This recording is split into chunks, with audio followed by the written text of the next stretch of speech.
بالله من الشيطان الرجيم. بسم الله الرحمن الرحيم. الحمد لله رب العالمين الرحمن الرحيم مالك يوم الدين. إياك نعبد وإياك نستعين. اهدنا الصراط المستقيم صراط الذين أنعمت عليهم غير المغضوب عليهم ولا الضالين.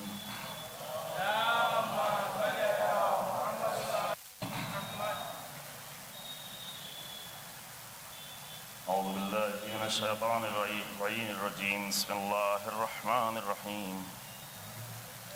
الحمد لله رب العالمين والصلاة والسلام على سيد الأنبياء والمرسلين خاتم النبيين أبي القاسم ولعنة الله على أعدائهم أعداء الله أجمعين.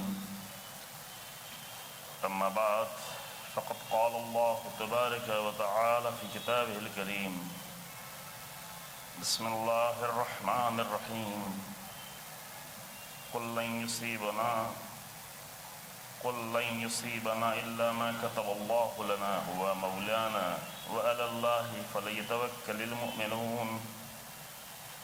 قل هل تربصون بنا إلا إحدى الحسنيين ونحن نتربص بكم أن يصيبكم الله بعذاب من عنده أو بأيدينا فتربصوا إنا معكم من المتربصين إنا معكم متربصون. قل أنفقوا طوعا وكرها لن يتقبل منكم إنكم كنتم قوما فاسقين. صلوات الله على محمد وعلى آله.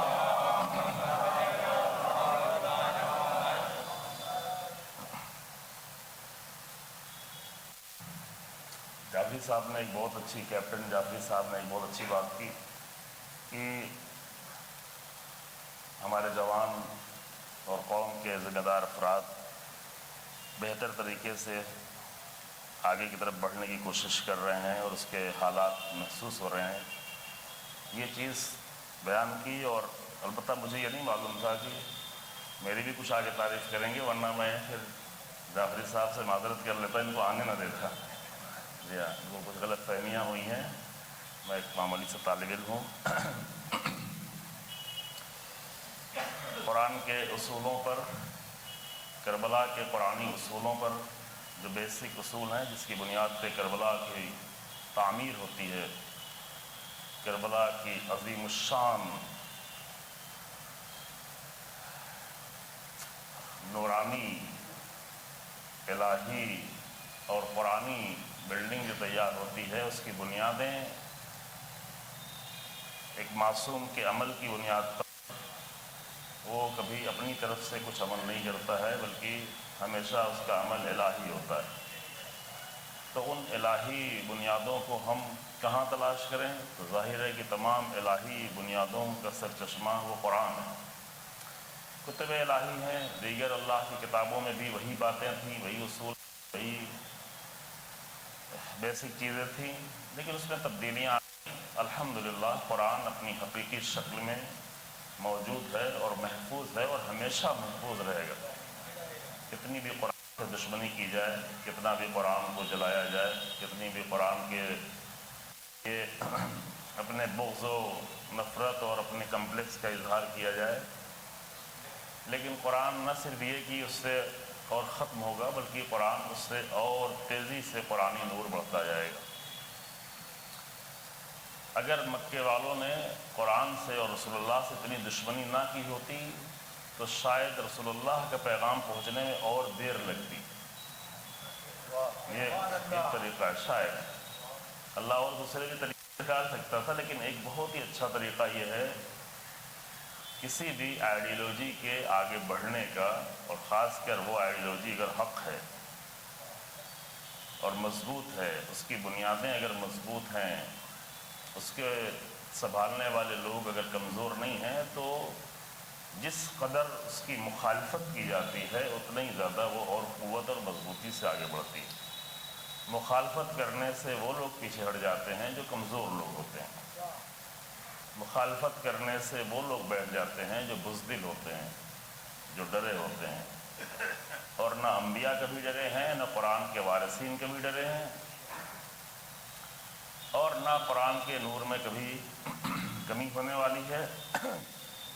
یہ نور ان مخالفتوں کے ذریعے سے اور پھیلے گا، اور پھیل رہا ہے، بہت تیزی سے پھیل رہا ہے۔ آج بہت سارے برادران، بزرگان، حتی خواتین، جوانان، انہوں نے اپنا مختصر وقت میں ایک قیمتی پروٹیسٹ کیا، سے پہر کی مجلس میں درج کیا الحمدللہ۔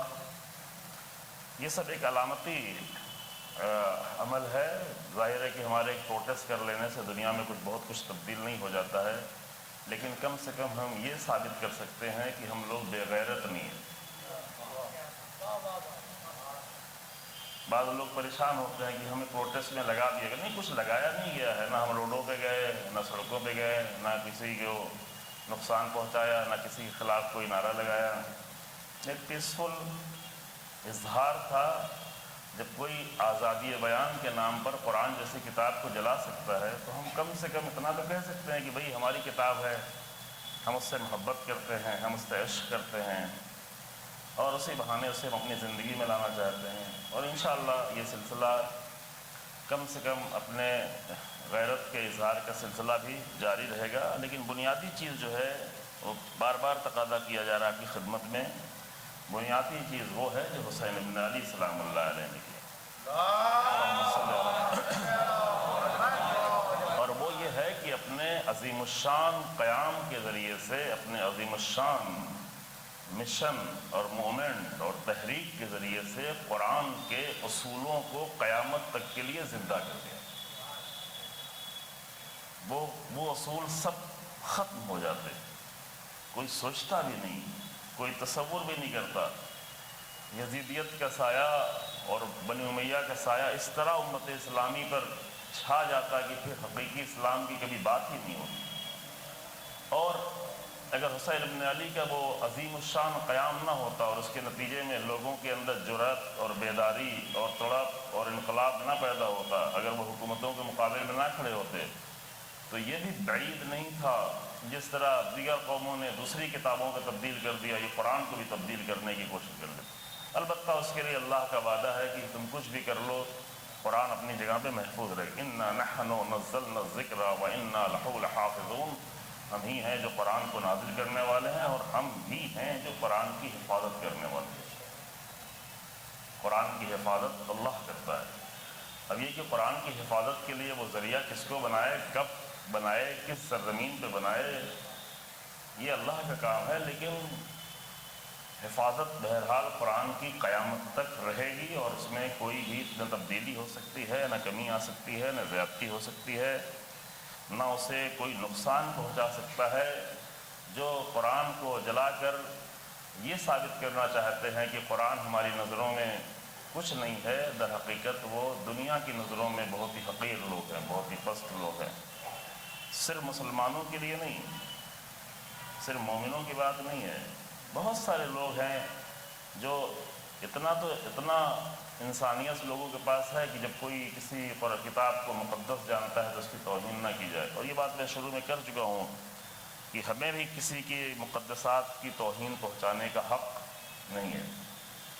جو بھی کوئی کسی کو مقدس مانتا ہے، ہم بحث کر سکتے ہیں، گفتگو کر سکتے ہیں، لیکن توہین نہیں کر سکتے، نہ ممبروں سے نہ کہیں اور سے۔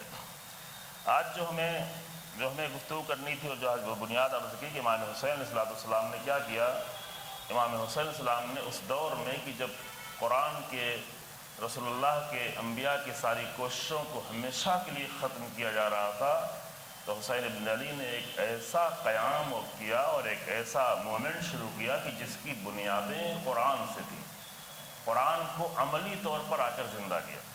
چند اصول آپ کے سامنے پیش کیے گئے ہیں۔ آج اگر فرصت رہی میں جلدی 2-3 چیزیں پیش کر دوں انشاءاللہ تعالیٰ، تفصیل میں جائے بغیر، کیونکہ یہ ساری چیزیں بہت اہم ہیں، لیکن تفصیل میں جاتے ہیں تو وہی 2-4 چیزیں بن کے رہ جاتی ہیں، ورنہ تو کم سے کم یہ دل چاہتا ہے کہ آپ لوگوں تک جو ہے کربلا کے کچھ قرآنی بنیادی اصول آپ کے ذہنوں میں محفوظ رہ جائیں انشاءاللہ۔ ظاہر ہے کہ ساری گفتگو، ساری تقریر، ساری آیتیں یہ تو محفوظ نہیں رہیں گی، لیکن وہ اصول تو کم سے کم محفوظ رہیں گے، اور ہماری زندگیوں کو در حقیقت انہیں اصولوں سے لینا دینا ہے۔ ہماری زندگیوں کو قرآن کے لفظوں سے اتنا لینا دینا نہیں ہے، بلکہ قرآن کے پرنسپلز اور اصولوں سے لینا دینا ہے۔ قرآن کے لفظ ہمارے لیے اس وقت تک نورانی ہیں جب تک کہ وہ ہماری زندگی میں اصول بن کر آئیں، اور اگر وہ ہماری زندگی کے اصول نہ بن پائیں تو قرآن کے الفاظ بھی سیاہ ہیں اور باقی اور ساری کتابوں کے الفاظ سیاہ ہیں، کوئی فرق نہیں پڑتا۔ لیکن چونکہ قرآن اللہ کی کتاب ہے تو یہ ہمیشہ سب کے لیے نور رہے گی، ایسا کچھ نہیں ہے۔ قرآن خود ہی کہتا ہے کہ وَنُنَزِّلُ مِنَ الْقُرْآنِ مَا هُوَ شِفَاءٌ وَرَحْمَةٌ لِّلْمُؤْمِنِينَ وَلَا يَزِيدُ الظَّالِمِينَ إِلَّا خَسَارًا۔ ہم نے قرآن کو نازل کیا ہے جو مومنین کے لیے، مومنین وہ کہ جن کے دل خود نورانی ہیں، جو خود پاک و پاکیزہ ہیں، جو خود ہدایت چاہتے ہیں، جو خود روشنی چاہتے ہیں، ان کے لیے یہ قرآن رحمت ہے اور شفا بھی ہے، ان کے دلوں کے لیے، ان کے روح کے لیے، ان کے اخلاق کے لیے، ان کے کردار کے لیے رحمت بھی ہے اور شفا بھی ہے۔ ولا یزید الظالمین الا خسارا، لیکن ظالموں کے لیے یہی قرآن گھاٹا ہے، نقصان ہے ظالموں کے لیے۔ ظالم چاہے کوئی بھی ہو، ظالم چاہے قرآن جلانے والا ہو اور ظالم چاہے قرآن پڑھنے والا ہی کیوں نہ ہو، لیکن قرآن کو اپنی زندگی کا حصہ نہ بنا رہا، وہ بھی ایک طرح کا ظالم کہ قرآن خوب پڑھے، قرآن کو خوب رٹے، قرآن کی خوب مسابقے کرے، کمپٹیشن میں جائے، انعام جیتے، تجوید پڑھے، قرأت پڑھے، حفظ کرے، سب کچھ کرے، لیکن قرآن کو اپنی زندگی سے نہیں ٹچ ہونے دے، قرآنی اصولوں سے زندگی کو دور رکھے، تو یہ بھی ایک طرح کا ظلم ہے، اور یہ وہ ظلم ہے جس کے لیے رسول اللہ کے لیے قرآن فرماتا ہے، قرآن ہی فرماتا ہے قیامت کے دن رسول اللہ شکایت کریں کہ رب ان ھذا قوم اتخذوا القرآن مہجورا، اے میرے اللہ میری اس قوم نے قرآن کو مہجور کر دیا تھا۔ مہجور یعنی پسے پشت ڈال دیا تھا، پیٹھ کے پیچھے ڈال دیا تھا۔ پیٹھ کے پیچھے ڈالنے کا مطلب یہ نہیں کہ پڑھتے نہیں تھے یا قرأت نہیں کرتے تھے یا ثواب نہیں، یہ سب تو کرتے ہیں۔ مہجور کرنا یعنی کہ قرآنی زندگی جینا نہیں چاہتے تھے، قرآنی اصولوں پر نہیں چلنا چاہتے تھے۔ تو مہجوریت سے نکالتا کون ہے؟ مہجوریت سے حسین ابن علی کا قیام آ کر نکالتا ہے کہ جتنا بھی عمل ہے، کربلا کی تمام بنیادیں وہ سب کے سب جا کے قرآن میں ملیں۔ تو آج میں 3 بنیادیں آپ کی خدمت میں پیش کروں، مقدمات اور تمہید کو مختصر کرتے ہوئے کہ وقت میں گفتگو تمام ہو جائے۔ یہ سورہ توبہ کی آیتیں ہیں جو میں نے آپ کے سامنے پڑھی ہیں۔ قرآن کہتا ہے کہ قل هل تربصون بنا الا احدى الحسنيين، تھوڑا سخت لفظ ہے لیکن میں آسان کر کے جلدی سے گزر جاؤں گا اور آپ کو انشاءاللہ مشکل نہ ہو۔ اس کے پہلے والی آیت ہے 51 نمبر آیت سے، اگر آپ چاہیں تو دیکھ سکتے ہیں بعد میں، بلکہ 50 سے بھی دیکھ سکتے ہیں۔ قرآن کی آیتیں ایسی ہیں کہ پھر دل جو ہے نہیں مانتا کہ کیسے یہ آیت کیسے چھوڑ دیں تو وہ آیت کیسے چھوڑ دیں، بڑا مسئلہ ہوتا ہے۔ تو 50 نمبر آیت پہلے پڑھ لیتے ہیں۔ کہتا ہے قرآن کہ ان تصبک حسنۃ تسؤہم، جب یہ لوگ جو ہے رسول اللہ کے ساتھ جنگ کے لیے نکلتے تھے تو جو لوگ منافقین ہوتے تھے، جن کے دل ایمان سے خالی ہوتے تھے، جو اپنے فائدے کے لیے میدان جنگ میں تو جاتے، جنگ جیت جائیں گے تو کچھ ہمیں مال غنیمت مل جائے گا، لیکن لڑنا نہیں چاہتے تھے، زخمی ہونا نہیں چاہتے تھے۔ اور اندر اندر یہ بھی چل رہا تھا کہ رسول اللہ پتہ نہیں کہاں سے آ گئے ہیں، ہمارے قبیلے کی حکومت ختم ہو گئی ہے۔ عبداللہ ابن ابی جو سب سے بڑا منافق تھا، جس کی مدینے میں حکومت بننے والی تھی، دھیرے اوس و خزرج اس بات پہ تیار ہونے لگے تھے کہ ہم لوگ بہت لڑائی کر چکے ہیں، اتنے سالوں سے لڑ رہے ہیں، چلو کسی کو بنا لیتے اپنا حاکم۔ یہ ہوا کہ عبداللہ ابن ابی پیسے والا ہے، دولت والا ہے، ٹھیک ٹھاک ہے، خاندان بڑا ہے، تو اس کو بنا لیتے ہیں۔ پھر جب یہ معلوم ہوا کہ نہیں رسول اللہ آ گئے ہیں اور مکے میں قرآن نازل ہو رہا ہے، اللہ کی طرف سے آیت نازل ہے، تو وہ لوگ جا کے وہاں مسلمان ہونا شروع ہوئے، 2 ہوئے، 6 ہوئے، 12 ہوئے، پھر 72 ہوئے، حج میں جاتے تھے 2-3 سالوں کے درمیان میں۔ پھر رسول اللہ نے اپنا قاصد، اپنا مبلغ بھیجا، اور جب مبلغ بھیجا تو پورا کہ پورا مدینہ ہی مسلمان ہو گیا، یہودیوں کو چھوڑ کے۔ جب پورا مدینہ مسلمان ہو گیا پھر انہوں نے دعوت دینا شروع کی مکے سے آپ یہاں آئے۔ رسول اللہ کا یہی مقصد تھا کہ مکے میں اسلام، مکے سے 200-300 لوگ مسلمان تو ہو سکتے ہیں، لیکن مکے سے ایک عظیم اسلامی حکومتی الہی نظام قائم نہیں ہو سکتا۔ مکے میں یہ صلاحیت نہیں ہے، لہذا رسول اللہ کو ہجرت کرنی تھی، اور ہجرت کے لیے رسول اللہ تشریف لے آئے۔ تو جب رسول اللہ تشریف لے آئے تو عبداللہ ابن ابی کی حکومت تو ختم ہو گئی وہیں پہ۔ اب رسول اللہ کے آنے کے بعد کون عبداللہ ابن ابی کو مانے گا؟ تو اس آدمی کو اندر ہی سے رسول اللہ کے لیے بہت کینہ ہو گیا. تو یہ نام بہت سارے نہیں آپ نہیں جانتے، چونکہ عبداللہ ابن ابی کو بعد میں خلافت نہیں ملی تھی، اس لیے آپ لوگوں کو پتہ نہیں ہے. جی ہاں، ہمارے ممبروں پہ صرف جو ہے چند لوگوں کا ذکر ہوتا ہے، ورنہ تاریخ میں اور بھی بہت سارے کردار ہیں جس کے بارے میں جاننا چاہیے، پازیٹیو کردار بھی اور نگیٹو کردار بھی، جو اہم کردار. اور عبداللہ ابن ابی کا بہت زیادہ رول ہے، بہت زیادہ رسول اللہ کو پریشان کیا. اس قدر رسول اللہ کو پریشان کیا تھا مشکل وقت میں، وہ بھی جنگ کے حالات میں، خود نہیں صرف بلکہ لوگوں کو لے کے واپس چلا تھا، لوگوں کے دل ٹھنڈے کر دیتا تھا. جنگ تبوک میں کئی سو لوگوں کے 300 لوگوں کے دلوں پہ اثر کر دیا. اس طرح سے باتیں ایسے کرتا تھا، کہاں جا رہے ہو اتنی دور، کہاں جاؤ گے، مارے جاؤ گے، ادھر لاکھوں کا لشکر آئے گا، روم کا لشکر ہے، تم تھوڑے سے لوگ جا کے کیا کر لو گے. تو یہ سی چیزیں کر کے پھر لوگ گھبرا جاتے تھے، پریشان ہو جاتے تھے، واپس آنے لگتے تھے، چپکے سے رسول اللہ کو چھوڑ کے چلے جاتے تھے. اس طرح کے بہت سارے مسائل پیدا کیے. اس حد تک رسول اللہ کو پریشان کر ڈالا تھا کہ اس کے بیٹے نے بھی بار بار محسوس کیا، اور اتنا زیادہ محسوس کیا کہ ایک مرتبہ آ کے رسول اللہ سے کہتا کہ آپ اگر مجھے اجازت دے تو میں اپنے باپ کو قتل کر دوں گا. یعنی اتنا بڑا جرم کہ بیٹا محسوس کر رہا تھا کہ یا رسول اللہ آپ کے مشن کو میرا باپ اتنا نقصان پہنچا رہا ہے کہ آپ کی صرف مجھے اجازت چاہیے، میں اسے سزا دوں گا. رسول اللہ نے کہا نہیں، میں یہ نہیں چاہتا کہ کل لوگ یہ کہیں کہ ایک ایسا نبی آیا ہے جو بیٹے سے باپ کو قتل کرواتا ہے.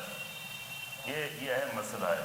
جب کوئی اچھا بھی کام کرنا ہو تو صرف ایک پہلو کو نہیں دیکھا جائے، اس کے دوسرے پہلو کو بھی دیکھا جائے. یہاں سے یہ نقطہ ہے، یہ پوائنٹ بہت ہی اہم پوائنٹ ہے کہ ہم اپنی زندگی میں کبھی کوئی ایک اچھا کام کرنے لگتے ہیں لیکن اس کو سے ایک پہلو کو دیکھ رہے ہوتے ہیں. یہ بہت اچھا پہلو ہے کہ منافق کو بیٹا اپنے باپ کو سزا دینے جا رہا ہے، لیکن یہ تو ایک پہلو ہے نا. یہ تو وہ بیٹا دیکھ رہا ہے، لیکن رسول اللہ کچھ اور بھی دیکھ رہے ہیں.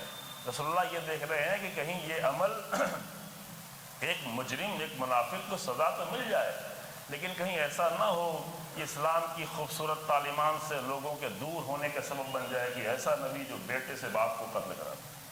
یہ دوسرا پہلو تھا. رسول اللہ نے اس کی طرف متوجہ کیا. خیر، اس کی طرف مجھے نہیں جانا ہے. تو یہ جنگوں میں پریشانی پیدا کرتا تھا. اسی سورہ توبہ، یہ سورہ توبہ کی آیتیں ہیں 50، 51، 52. اسی سورہ توبہ میں تفصیل سے ذکر ہوا ہے کہ منافقین کیا کیا مشکلات پیدا کرتے تھے رسول اللہ کے لیے. تو ان کا ایک مسئلہ یہ تھا کہ جب رسول اللہ جاتے تھے جنگ میں، اور اگر رسول اللہ کو جنگ فتح ہو جاتی تھی اور اچھے حالات بن جاتے تھے اور لوگ بھی نہیں شہید ہوتے تھے اور جنگ اچھی طرح سے جیت لیتے تھے، تو ان کو بڑی تکلیف ہوتی تھی کہ یہ کیا ہوا، یہ تھوڑے سے لوگ کیسے جیت گئے، ایسا تو نہیں تھا، نہیں ہونا چاہیے تھا. ان تصبک حسنۃ تسؤہم، آپ تک اگر کوئی اچھائی پہنچتی ہے تو ان کو برا لگتا ہے. رسول اللہ تک اگر کوئی اچھائی پہنچتی ہے تو دوسروں کو برا لگتا ہے. حق تک اگر کوئی اچھائی پہنچتی ہے تو باطل کو برا لگتا ہے. آج بھی ایسا ہی معاملہ ہے. بعض لوگوں کو قاسم سلیمانی کی کامیابی بھی بری لگتی تھی، پتہ ہے. اور افسوس یہ ہے کہ اپنے درمیان پھر ایسے لوگ تھے، ابھی بھی ہیں. سیریا کی کامیابی بری لگتی تھی، جبکہ ان کو یہ بھی خیال نہیں تھا کہ وہاں پہ جناب زینب کا حرم موجود ہے جس کے لیے ہزاروں لوگوں نے قربانی دی اس کی حفاظت کرنے. لیکن کبھی کبھی اہل حق سے بغض اتنا زیادہ بڑھ جاتا ہے، اور یہ ہمارے بعض بزرگ لوگ یہ شاید نہیں جانتے ہوں گے، جوان لوگ جانتے ہیں کہ سوشل میڈیا پہ کیا کچھ چل رہا ہوتا ہے، کتنی نادانیاں ہیں، کیا کیا ہو رہا ہے. آج کے حق پر چلنے والوں کے اوپر کتنے الزامات، کتنی تہمتیں، کتنے جھوٹ، کتنے فریب. دشمن نہیں، اپنے ہی لوگ کر رہے ہیں، نادان لوگ بہت زیادہ. تو ان کو بھی بڑی مشکل ہوتی تھی کہ رسول اللہ کیوں کامیاب ہو گئے. وَإِن تُصِبْكَ مُصِيبَةٌ، اور اگر آپ کو کوئی تکلیف ہو جائے، مصیبت ہو جائے، جیسے جنگ احد میں مصیبت ہو گئی تھی، جنگ حنین میں پہلے مرحلے مصیبت ہو گئی تھی، اور بھی بعض مرحلوں میں کبھی کبھی مصیبت ہو جاتی تھی، زیادہ لوگ شہید ہو گئے، زیادہ مشکل ہو گئی. تو یقولو، تو یہ لوگ کہتے ہیں کہ قد اخذنا امرنا من قبل، ہم تو پہلے ہی سے کہہ رہے تھے کہ یہ تھوڑے لوگ کہاں جانے لگنے کے لیے، ہم تو پہلے ہی سے ہمارا نظریہ بدلا ہوا تھا. وَيَتَوَلَّوْا وَهُمْ فَرِحُونَ، اور واپس پلٹ کے آ جاتے ہیں، بڑا خوش رہتے ہیں کہ رسول اللہ کو آج تکلیف ہوئی. سورہ منافقون میں تو یہاں تک ہے کہ وہ لوگ یہاں تک کہتے تھے کہ اب جب ہم لوگ واپس پلٹ کے چلیں گے تو ان ذلیل لوگوں کو باہر ڈال دیں گے. ان کون سے لوگ جو رسول اللہ کے ساتھ معاذ اللہ اس میں رسول اللہ کو بھی شامل کرتے تھے. لَيَخْرُجَنَّ الْعَاضُ مِنْهَا الْعَضَلُ. جب ہم لوگ عزت دار لوگ ہیں, ہم بڑے بڑے قبیلے کے لوگ ہیں, ہماری دولت ہے, بڑے گھر ہیں, بڑا استبل ہے, بڑے گھوڑے ہیں, بڑے اونٹ ہیں, تو ہم عزت دار لوگ یہ رسول اللہ کے ساتھ غلام لوگ آ گئے ہیں, کمزور لوگ آ گئے ہیں, حبشی لوگ آ گئے ہیں, سیاہ لوگ آ گئے ہیں, بلال جیسے لوگ آ گئے ہیں, تو یہ لوگ تو معمولی لوگ ہیں, ان کو ہم باہر نکال دیں گے, کمزور لوگوں کو باہر نکال دیں. تو قرآن نے کہا کہ عزت دینے والی ذات اللہ کی ہے, عزت اللہ کے لیے ہے, عزت رسول اللہ کے لیے, عزت مومنین کے لیے ہے. عزت ان بنیادوں پہ نہیں ہے جسے تم سمجھتے ہو. عزت خاندانوں اور روپے اور پیسوں کی بنیادوں پر نہیں ہے, اور اگر وہ ہوتی تو آج ہوتی. آج بلال عزیز ہے کہ نہیں؟ بلال کے پاس کچھ نہیں تھا, لیکن بلال کے دلوں میں عزت ہے. جناب سلمان کہاں سے خاک چھانتے ہوئے پہنچے تھے, کچھ نہیں تھا. خلیفہ دوم کے زمانے میں حضرت سلمان مدائن کے گورنر تھے. جب وہاں پہ سیلاب آیا تو یوں ہی اپنا ایک جھولا اٹھایا اور لے کے چل پڑے, کہا کہ میرا یہی تھا, میں چلا. کچھ نہیں تھا, مرتے وقت کچھ نہیں تھا, لیکن عزت ہے. امیر المومنین کی شہادت ہوئی, اتنی بڑی حکومت کا حاکم امام حسن نے آ کے بیان کیا کہ کچھ بھی نہیں چھوڑا, چند درہم ہے جو فلاں کنیز کے لیے تھے بس, اور کچھ بھی نہیں امیر المومنین. لیکن عزت ہے, اور عزت قیامت تک رہے گی. تو یہ بڑا خوش ہوتے تھے. میں جلدی سے آ جاؤں. قُلْ لَن يُصِيبَنَا إِلَّا مَا كَتَبَ اللَّهُ لَنَا. تو اے رسول اللہ آپ ان سے کہہ دیں, ان منافقوں سے, ان کمزور لوگوں سے, کمزور ایمان کے لوگوں سے, کہ ہمیں جو کچھ بھی ملے, چاہے اچھائی ملے چاہے برائی, اچھائی برائی نہیں, چاہے جنگ جیتیں چاہے جنگ ہاریں, چاہے زخم ہو چاہے شہادت ہو چاہے کامیابی ہو, جو کچھ بھی ہوگا, جو کچھ ہمیں کچھ مل ہی نہیں سکتا الا ما كتب اللہ لنا, مگر وہی کہ جو اللہ نے ہمارے لیے چاہا. ہمارا کام ہے اپنی طرف سے بھرپور کوشش کرنا, نتیجے میں پھر جو وہ ہوا مولانا, اور وہی ہے ہمارا آقا ہے. مولانا, مولانا کس کو کہا جا رہا ہے قرآن میں؟ جی اللہ کو کہا جا رہا ہے. پتہ نہیں کس کو مولانا کہنے لگتے ہیں. مولانا یعنی ہمارا آقا, مولانا یعنی ہمارا مولا. تو وہ ہوا مولانا. بڑے بڑے لقب جب آپ چھوٹے چھوٹے لوگوں کو دے دیتے ہیں تو وہ بھی مغرور ہونے لگتے ہیں کہ ہم بھی بڑے خاص ہو گئے. پھر اس میں کانے بھی نہیں ہوتے, کہتے نہیں اور بڑا لقب چاہیے, اور بڑا لقب چاہیے, دل ہی نہیں بھرتا. تو یہ مولانا جو ہے کس کے لیے ہے یہاں قرآن میں؟ ہوا مولانا وَعَلَى اللَّهِ فَلَيَتَوَكَّلِ الْمُؤْمِنُونَ. اور مومنین کو چاہیے ہے کہ وہ فقط اللہ پہ بھروسہ کریں, ان کا بھروسہ اللہ کی ذات ہے. اب یہ قانون ہے. قل, اے رسول اللہ آپ یہ بھی کہہ دیں, اے میرے رسول آپ یہ کہہ دیں, هل تربصون بنا الا احدى الحسنيين. کیا تم ہمارے بارے میں دو اچھائیوں میں سے ایک اچھائی کے سوا کسی اور کا انتظار کر رہے ہو؟ یہ ہے قانون. تھوڑا جلدی سے, میں بھی جلدی کروں گا اور آپ بھی جلدی سمجھ جائیں. اور یہ بہت ہی بنیادی مسئلہ ہے. اس کو کہتے ہیں احد الحسنین. یہ قانون ہے احد الحسنین. حسن یعنی اچھائی, حسنین یعنی دو اچھائیاں, دو خوبیاں. احدہ یعنی واحد, ایک, یعنی دو اچھائیوں میں سے ایک, یعنی ایسے حالت بننا کہ دو میں سے ایک تو ملنا ہی ملنا ہے. اور یہ کب, یہ بات کس کی ہو رہی ہے؟ یہ بات جنگ کی ہو رہی ہے. جنگ میں عام طور سے یا جیت ہوتی ہے یا شکست ہوتی ہے, یا لڑکے جیت کے آتے ہیں کامیاب ہو کے آتے ہیں, یا ہار کے شرمندہ ہو کے آتے ہیں. تو دونوں میں کیا ہوا؟ اگر جیت گئے تو کامیابی, اگر ہار گئے, اگر جیت گئے تو اچھا, اگر ہار گئے تو برا, اگر جیت گئے تو عزت, اگر ہار گئے تو رسوائی. دنیا کی ساری جنگوں میں یہی ہوتا ہے. کہ فلاں اتنا بڑا ملک ہوتے ہوئے ہار گیا، فلاں اتنا ہوتے ہوئے ہار گیا تو رسوائی۔ لیکن قرآن نے ایک تصور ہی الگ دیا ہے کہ اگر کوئی انسان اللہ کے لیے نکلتا ہے، جو دوسرے دن آپ کے سامنے بیان کیا، اگر قیام اس کا اللہ کے لیے ہے، جنگ بھی اللہ کے لیے ہے، حرکت اس کی اللہ کے لیے ہے، مومنٹ اس کا اللہ کے لیے ہے، تو دو اچھائیوں میں سے ایک اسے ملنا ہی ملنا ہے۔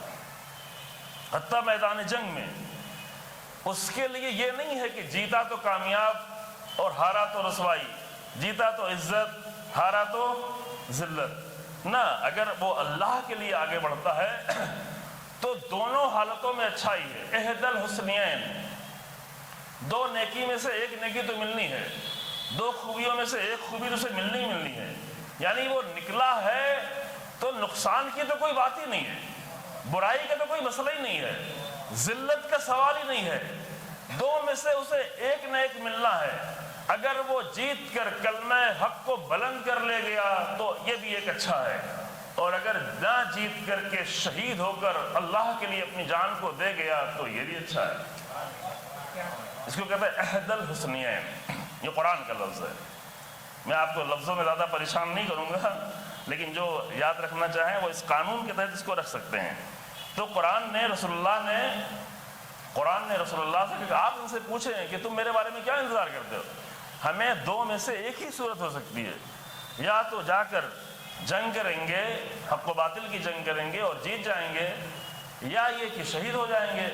جیت گئے تو بھی کلمہ حق کو سربلند کر دیا، اور ہار کے اگر شہید بھی ہو گئے تو بھی اللہ کے راہ میں شہادت نصیب ہو گئی، اور شہادت کے بارے میں نے کل آپ کے سامنے حدیث پیش کی، اس سے بڑھ کے کوئی فضیلت کوئی نہیں ہے۔ البتہ یہ معاملہ ڈرے ہوئے لوگوں کے لیے ہے، نہیں ہے، بزدل لوگوں کے لیے نہیں ہے، کیونکہ جنگ خندق میں عمرو بن عبدوت کہہ رہا تھا، بھائی تم لوگ تو یہ کہتے ہو کہ جیتیں گے تو غازی بن جائیں گے، مارے جائیں گے تو شہید ہو جائیں گے، تو آؤ جنت میں جانا چاہتے ہو، میں جنت میں بھیجنے کے لیے تمہیں آیا ہوں۔ چونکہ یہ تو معلوم تھا کہ میرے سامنے جیت نہیں پائے گا کوئی، تو وہ کہتا تھا کہ آؤ تھوڑی دیر جنگ کر لو، تھوڑی دیر غازی رہنا، اور اس کے بعد میں تمہیں جنت میں بھیجتا جاؤں گا۔ لیکن کوئی نہیں آئے۔ کون لوگ نہیں آئے؟ بزدل لوگ نہیں آئے، ڈرے ہوئے لوگ نہیں آئے۔ اور قرآن نے اس کا منظر کھینچا ہے سورہ احزاب میں کہ ان کی حالت یہ تھی کہ آنکھیں پھٹی جا رہی تھیں، اذ بلغت القلوب الحناجر، دل اچھل کر حلق میں آ کے اٹک رہے تھے خوف کے مارے، اذ زاغت الابصار وبلغت القلوب الحناجر، حالت یہ تھی۔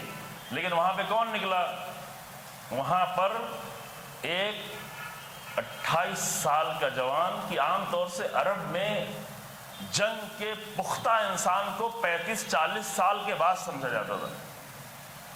اسی لیے جب امیر المومنین وہاں گئے جنگ خندق میں، کہا کہ تم کہاں چلے آئے، تمہاری عمر بہت چھوٹی ہے، جاؤ واپس جاؤ کسی اور کو بھیجو۔ خیر میں ابھی پوری جنگ نہیں پڑھ رہا ہوں، اگرچہ جنگوں میں بہت سارے مسائل ہیں، جنگ ضروری نہیں کہ اس انداز سے پڑھی جائے جیسے آپ سنتے خالی چیخنا چلانا۔ رسول اللہ کے ساتھ جو مسائل ہوئے ہیں جنگیں ہوئی، اس میں بہت سارے زندگی کے اہم مسائل ہیں، اور بعض جگہوں پہ پڑھے جا چکے ہیں۔ انشاءاللہ کبھی توفیق رہی تو آپ کے سامنے جنگیں بھی پڑھی جائیں، وہ ضرور سمجھ رہے ہیں۔ تو وہاں پہ فرمایا کہ تم کیا میرے بارے میں کیا پوچھتے ہو، میرے بارے میں تمہارا انتظار کیا ہے؟ ہمیں دو کے سوا اور کوئی تیسری کوئی صورت ہی نہیں ہے۔ اور پھر اپنے بارے میں وہ آیتیں ہیں، میں شاید اتنا ضروری نہ ہو کہ اس کے بعد تمہارے بارے میں نحن نتربص بکم ان یصیبکم اللہ بعذاب من عنده او بأیدینا، لیکن تمہارے بارے میں یہی انتظار، یا تو اللہ کی طرف سے عذاب آ جائے گا مارے جاؤ گے، یا تو ہماری طرف سے آئے گا، یا تو ہم ماریں گے یا تو اللہ مارے گا۔ کیوں؟ اس لیے کہ باطل سوچ کے ساتھ آئے ہو، باطل آئیڈیالوجی کے ساتھ آئے ہو، باطل فکر کے ساتھ آئے ہو، باطل عقائد کے ساتھ آئے ہو، تو کیا ملے گا؟ لیکن ہمارے بارے میں یہیں سے ایک قانون ہے، قرآن کا بنیادی قانون، جب لوگ نہ ہوں، جب لشکر نہ ہو، جب افراد نہ ہوں، تو یہ سوچ کر نہ بیٹھ جائیں کہ ہم کم لوگ ہیں، ہماری تعداد کم ہے، ہم تو ہار جائیں گے۔ نہیں، اللہ کی راہ میں نکلنے والے کبھی ہارتے ہی نہیں، کبھی نہیں ہارتے۔ یہ جذباتی بات نہیں ہے، یہ جذباتی بات نہیں ہے۔ آج اگر یزید بھی یہاں پر ہوتا تب بھی وہ کہتا کہ حسین ابن علی ہارے نہیں، میں اور دوسروں کو تو چھوڑوں، میں اور آپ سے نہیں کہوں گا آپ کہ ہم تو شیعہ ہیں، ہم تو یہی کہیں گے امام حسین نہیں۔ اگر آج جو ہے یزید بھی دوبارہ پلٹا کے لایا جائے تو یہی کہے گا کہ ہارا تو میں ہی ہوں، شکست تو میری ہوئی ہے۔ ٹھیک ہے، عاشور کے دن وہ نہیں سمجھ رہے تھے کہ میں ہارا ہوں، چونکہ بہت نادان تھے، لیکن حبیب نے مظاہر شب عاشور میں بھی سمجھ رہے تھے کہ شہید ہو کے جیتنا تو ہمیں ہی ہے۔ مسلم ابن اسجا، زہیر قین، یہ سب سمجھ رہے تھے، حتیٰ وہ حر جو میرے ساتھ کے لشکر ہی میں تھا وہ بھی سمجھ رہا تھا کہ یہاں رہ کے میں جیت بھی گیا تو ہار گیا، اور وہاں جا کر میں شہید ہو گیا تو بھی جیت گیا۔ یہی جملہ کہا تھا نا جب وہ گھبرایا تھا، جب پریشان تھا، اور ساتھی نے کہا کہ اگر کوئی مجھ سے پوچھتا کہ پورے لشکر میں سب سے بڑا تیر انداز کون ہے تو میں تو تیرا نام لیتا، تو کیوں ڈرا ہوا ہے، تو کیوں گھبرایا ہوا ہے؟ اتنا بڑا 30,000 کا لشکر ہمارے ساتھ ہے، اور یہ تھوڑے سامنے تھوڑے سے لوگ ہیں، بوڑھے ہیں، بچے ہیں، نوجوان ہیں، 72 لوگ ہیں، یہ 100-125 لوگ ہیں، ان کے مقابل میں تو کیوں اتنا پریشان ہے؟ تو حر نے سے اتنا کہا کہ میں اپنے آپ کو جنت اور جہنم کے درمیان میں پا رہا ہوں، اگر میں یہ جنگ جیت بھی جاؤں شام تک لیکن جہنم میں رہوں تو جیت نہیں ہوئی، اور جہنم میں رہنے والے کسی بھی انسان کی جیت نہیں ہے جیت، خدا کی قسم جیت نہیں۔ کسی بھی عمل کے نتیجے میں اگر جہنم جانا نصیب ہو تو یہ جیت نہیں ہے۔ ٹھیک ہے، ممکن انسان یہ سمجھ لے کہ کورٹ کے ذریعے سے میں نے جیت لیا، مقدمہ چلا میں نے جیت لیا، بھائی کی زمین کو میں نے جیت لیا، حسین ابن علی کی زمین کو ہم نے جیت لیا، وقف کی زمین کو ہم نے جیت لیا، یہ پیسہ خرچ کیا، بڑے وکیل لے کے آیا اور ججوں تک بھی پہنچ گیا۔ ابھی تو ججوں تک بھی رسائی ہے، جب حکومت کی رسائی ہے تو پھر دوسرے لوگوں کی بھی رسائی ہے، مسئلہ نہیں ہے، یہی سب چل رہا ہے، تو میں جیت گیا۔ لیکن ہر وہ جیتنا جو انسان کو جہنمی بنا دے تو وہ جیتا نہیں ہے، وہ ہارا ہے، اور یہ بہت بری ہار ہے، اور یہ سب سے بری ہار ہے، ایسی جیت جس کے نتیجے میں جہنم انتظار کر رہی۔ اپنے یتیم بھائی کا مال لوٹ لیا، یتیم بھتیجے کا، یتیم بھانجے کا، یتیم، وہ سمجھے کہ میں تو یہ بیچارہ کمزور تھا، نہ وکیل کر سکتا تھا، نہ کسی کو لا سکتا تھا، نہ کوئی مدد کو آتا تھا، میرے اوپر سب کچھ تھا، میں نے اپنے اختیار میں کر لیا، سب میرا ہو گیا، اس کو بھی تھوڑا دیتا رہوں گا، اور یہ سمجھے کہ میں جیت گیا، میرے پاس زیادہ ہو گیا۔ اور قرآن کہتا ہے وَلَا يَأْكُلُونَ فِي بُطُونِهِمْ إِلَّا النَّارَ، وہ اپنے پیٹ میں آگ کے سوا کچھ نہیں بھر رہے۔ تو یہ جیت تو نہیں ہوئی، یہ کامیابی نہیں ہوئی۔ تو یہ قرآن کا بنیادی قاعدہ تھا جسے حسین ابن علی سلام اللہ علیہ نے آ کر زندہ کیا۔ سب بھول گئے تھے، ڈرے ہوئے لوگ بھول گئے تھے، مکے کے لوگ مکے میں حج کر رہے تھے، طواف کر رہے تھے، قربانیاں دے رہے تھے، لیکن بالکل بھول گئے تھے کہ راہ خدا میں نکلنے سے 2 اچھائیوں میں سے 1 اچھائیاں ہی ملنا ہے، ورنہ آتے۔ کوفے کے لوگ جنہوں نے بہت عظیم کردار کبھی ادا کیا تھا، امیر المومنین کے ساتھ جنگ لڑی تھی، صفین کی جنگ، نہروان کی جنگ، جمل کی جنگ جیتی تھی، وہ بھی اس قرآن کے اس قانون کو بھول گئے تھے کہ ہمیں اگر حسین ابن علی کے ساتھ نکلیں گے تو 2 اچھائیوں میں سے 1 ہمیں ملنا ہی ملنا ہے۔ وہ سمجھ رہے تھے کہ اگر حسین ابن علی کے ساتھ بہت بڑا لشکر آ جائے اور جنگ جیت جائیں اور یزید کو ہرا دیں اور کوفے میں حکومت کر لیں تب تو اچھا ہے، لیکن اگر جا کر جان چلی جائے تو پھر کیا فائدہ، پھر تو نقصان ہو جائے گا۔ کیوں؟ اس لیے کہ عہد الحسنیین کے تصور کو بھلا دیا۔ اور مدینہ کے لوگ تو انہوں نے سب سے زیادہ رول ادا کیا تھا، مکے سے زیادہ، کوفے سے زیادہ، سب سے زیادہ بڑی قربانی کلمہ حق کی سربلندی کے لیے جو دی تھی تو مدینہ کے لوگوں نے دی تھی رسول اللہ کے ساتھ۔ لیکن حسین ابن علی انہوں ایک خط لکھتے رہے حتیٰ بنی ہاشم کو، وہ بھی قرآن کے اس بنیاد کو فراموش کر گئے تھے کہ ہمیں حسین ابن علی کے ساتھ جانے میں 2 اچھائیوں میں سے 1 ملنا ہی ملنا۔ اگر جیت کر کلمہ حق کو سربلند کر دیا اور رسول اللہ کی حکومت کو پھر دوبارہ زندہ کر دیا اور امیر المومنین کی حکومت پھر دوبارہ قائم ہو گئی تو یہ بھی حسن ہے، اور اگر یہ نہ ہوا بلکہ شہادت نصیب ہو گئی تو یہ بھی عہد الحسنیہ ہے۔ یہ ہے قانون۔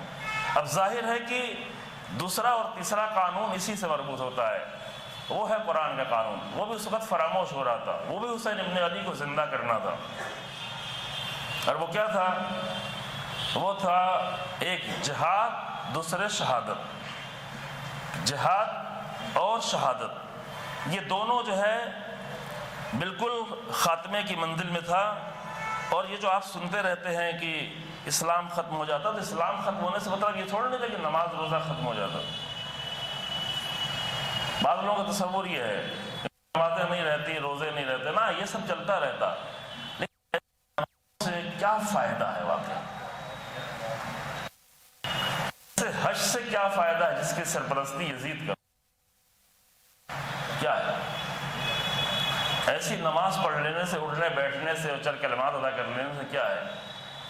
ایسی اذان دینے سے کیا فائدہ ہے کہ جس اذان سے نہ کسی کو تقویت ملے، نہ کسی حق کو طاقت ملے، نہ کسی باطل کا دل لرزے، کچھ بھی نہیں، ایسے جا کے دے کے چلے آئے، بری طرح سے چیخ کے چلا کے چلے آئے۔ ہمارے یہیں قریب میں ایک ایسی اذان ہوتی ہے کہ بے ہوش آدمی اگر ہے تو یہ اٹھ جائے گا چوک کے، کے صبح اور ایسی دیتے۔ میں ڈھونڈ رہا ہوں کبھی مجھے ملے تو کہوں بھائی تھوڑا سا پیار سے اذان دیا کرو، تھوڑا ملائمیت سے دیا کرو، ایسے کام کیوں کرتے ہو کہ لوگوں کو موقع ملے؟ لوگوں کو تکلیف پہنچے۔ اذان کا مطلب یہ تھوڑا نہیں کہ لوگوں کو تکلیف پہنچاؤ، کہ اذان ہو رہی تو ہم 2 کلومیٹر تک جو آواز پہنچانا تھا۔ 2 کلومیٹر سے نماز پڑھنے کون آتا تمہاری مسجد میں؟ کوئی نہیں آتا نا۔ تو جہاں تک آتے ہیں وہاں تک ملائم آواز پہنچا تو بس ٹھیک، اتنا کافی ہے، آہستہ سے تھوڑا سا خیال رکھتے ہوئے۔ ہم تائید نہیں کر رہے ہیں حکومت کی، وہ غلط نہ سمجھے، لیکن ہمیں اپنے اخلاقیات کا تو خیال رکھنا چاہیے نا، کہ ہمارے طریقے کیا ہونا چاہیے، ہمارا انداز کیا ہونا چاہیے، ہمیں اپنے اعتبار سے دیکھنا چاہیے۔ فرق ہوتا ہے، ہر نماز اچھی نماز نہیں ہوتی، ہر اذان اچھی اذان نہیں ہوتی۔ علامہ اقبال کہتے تھے کہ الفاظ و معانی میں تفاوت نہیں، لیکن ملا کی اذان اور مجاہد کی اذان اور فرق ہے۔ ملا کی اذان کعبے کے اندر بھی دی جائے تو بھی بیکار ہے، تو بھی وہ خریدی ہوئی اذان ہے، تو بھی وہ سکوں کے سائے کی اذان ہے، تو بھی کی اذان ہے۔ لیکن مجاہد کی اگر اذان ہوگی تو وہ کسی نہ کسی دل کو لرزائے گی، کسی نہ کسی دل کو طاقت دے گی اور کسی نہ کسی دل کو لرزائے گی، اور یہ ہونا ہی چاہیے۔ یہ دونوں لازم ہیں۔ عزاداری بھی ایسے ہی ہونا چاہیے، اس عزاداری کا کوئی فائدہ نہیں جس عزاداری سے باطل کو کوئی مشکل ہی نہ ہو، باطل کو کوئی پریشانی نہ ہو۔ کیونکہ جناب زینب کی عزاداری سے بہت پریشانی تھی، اجازت تو دے دی لیکن پھنس گیا تھا، اسے پتہ نہیں تھا کہ یہ مدینے میں، یہ شام میں جو اجازت دے دی ہے یہ حکمت عملی تھی۔ یزید تو احمق تھا ہی۔ امام زین العابدین کی عزاداری اگرچہ